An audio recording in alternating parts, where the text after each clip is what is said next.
They will always choose their demons over you. You can love them with all your heart, with all your soul, but until they decide they want to love themselves, they will always be at war. Until they decide they want peace, they'll consistently be in turmoil. They will always have chaos, and they'll choose chaos, confusion, and distractions until they end up loving themselves. Don't get wrapped up in that storm. Valerie, talk to him. And that's the heartbreak no one wants to admit. You can't love someone into healing. You can show up, you can hold space, you can pour light into them. But if they're still loyal to their demons, they'll always choose the storm. Chaos is comfortable for people who've never known peace. Confusion feels safer than clarity when clarity forces them to face themselves. And distraction? That's the easiest drug of all. It numbs the silence where their truth would echo. But here's the thing, their storm doesn't have to be your storm. You weren't put here to be an anchor in someone else's war. You were put here to remember your own divinity, to guard your own peace. So stop trying to outlove their demons. Love yourself enough to step out of the battlefield. You can't be chosen over someone's demons, but you can choose yourself. And that's how you win. I know it hurts. I know that, you might love this person with all your heart, right? But at the end of the day, at the end of the day, the most benevolent thing you can do is let them, fight their own wars on their own turf. Understand that by you trying to step in and save them, understand that by you trying to fight their demons for them, you're actually taking away the ability for free will. You're taking the ability away for them to heal their own self. At this point, you kind of know it hurts, but you have to let them and lead them to their own devices. And then if they come back to you, that's how you know that this union was real. The other way around is built on survival. Now, in order for you to thrive, you can't just be in survival mode. That goes for relationships too. They have their own energetic blueprint that is independent of you and them. They say that 1 + 1 = 3, meaning you, that person, and what you'll create, that equals 3.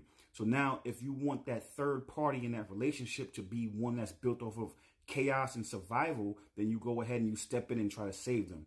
If you want it to be built off of thriving, you have to allow them to fight their own battles, fight their own demons. You can't love it out of them. You know what I'm saying? Because then now you're going to create something that's going to end up taking both of you all down together. Valerie, talk to him.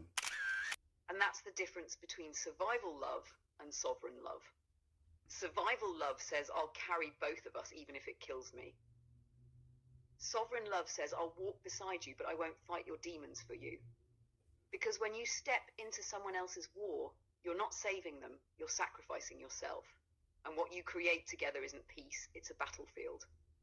That third energy you talked about, if it's born from chaos, it'll consume both of you. But if you let them do their work, if you let them choose themselves, and you stand rooted in your own alignment, then when you come together, what you create is something that thrives, something divine. So the real test of love isn't how much pain you'll endure to stay, it's how much peace you'll protect while you wait. Because the union built on survival will drain you. The union built on sovereignty will sustain you. You have to ask yourself, what is it that you actually want out of life? You know what I'm saying? What's the purpose of a relationship to you? End of the day, it's alignment over love. You know what I'm saying? Because now if you're in alignment with yourself, then that means that everything that you allow into your life has to be in alignment with that best self, with your higher self.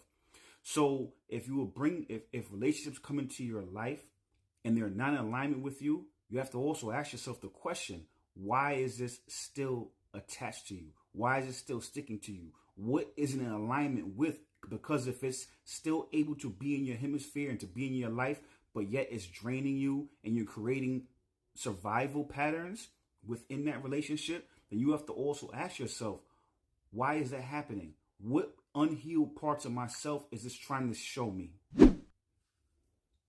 Valerie, talk to him. The real question is, what part of yourself is this person reflecting back to you? Is it your unhealed wounds, your hidden strength, or the pieces of yourself you've been afraid to acknowledge?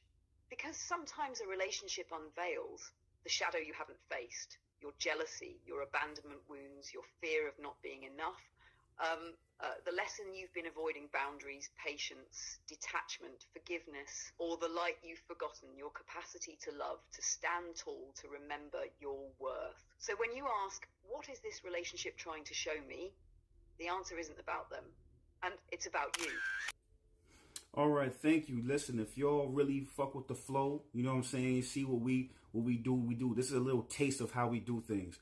Follow us on YouTube. My YouTube is Omarvelous. You can search me on YouTube, or you can go into my TikTok bio. There's a link to my YouTube there. On Sundays and Mondays, typically speaking, we flow and we go live and we do deep dives for about 2 to 2.5 to 3 hours. You know what I'm saying? Also, we're gonna start going over YouTube and doing lives over there. So if you really fuck with what we do, you know what I'm saying? Follow us over there. Stay tuned.